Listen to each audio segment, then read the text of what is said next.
नमस्कार दोस्तों, आपका फिर से बहुत बहुत स्वागत है हमारे इस चैनल में। दोस्तों, आज हम बात करेंगे छठ मैया की, छठ के व्रत की।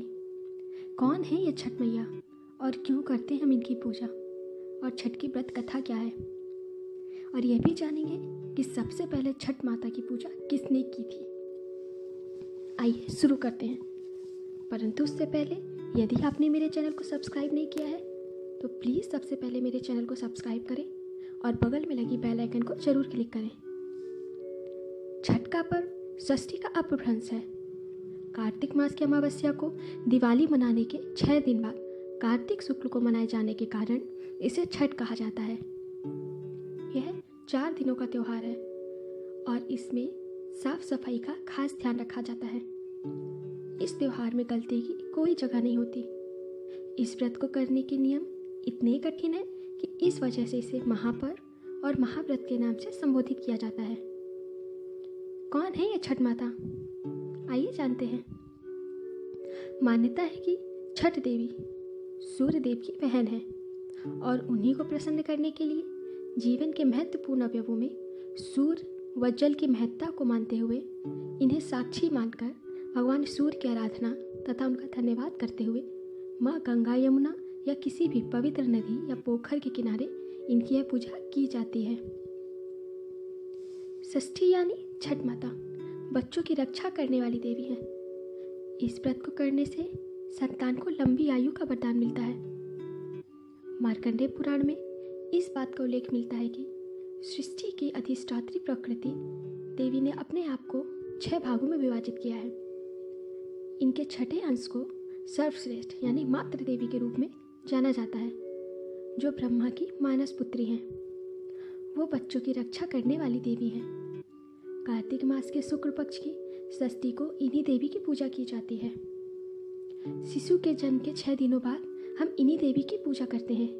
इनकी प्रार्थना से बच्चों को स्वास्थ्य, सफलता और दीर्घायु होने का आशीर्वाद मिलता है। पुराणों में इन्हीं देवी का नाम कात्यायनी बताया गया है, जिनकी नवरात्रि की षष्ठी तिथि को पूजा की जाती है।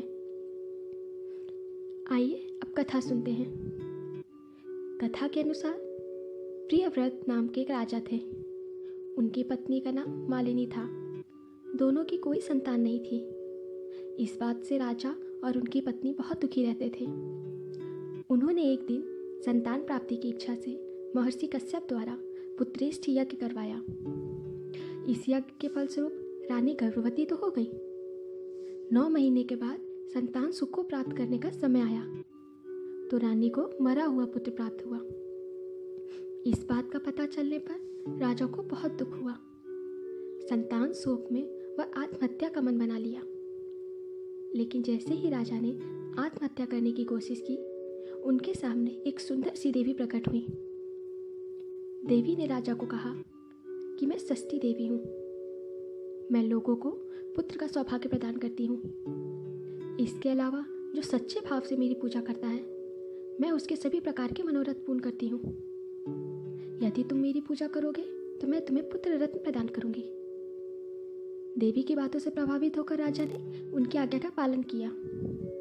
राजा और उनकी पत्नी ने कार्तिक शुक्ल की षष्ठी तिथि के दिन देवी षष्ठी का पूरे विधि विधान से पूजा की। इस व्रत से उन्हें एक सुंदर पुत्र की प्राप्ति हुई। तभी से छठ का पावन पर्व मनाया जाने लगा। छठ व्रत के संदर्भ में एक अन्य कथा के अनुसार जब पांडव अपना सारा राजपाट जुए में हार गए, तब द्रौपदी ने छठ का व्रत रखा। इस व्रत के प्रभाव से उसकी मनोकामनाएं पूरी हुई तथा पांडवों को राजपाट वापस मिला। तो आपको हमारी यह जानकारी कैसी लगी, हमें कमेंट बॉक्स में लिखकर जरूर बताइएगा और हमारे चैनल को सब्सक्राइब करना मत भूलिएगा। फिर से मिलेंगे एक नई जानकारी के साथ। तब तक के लिए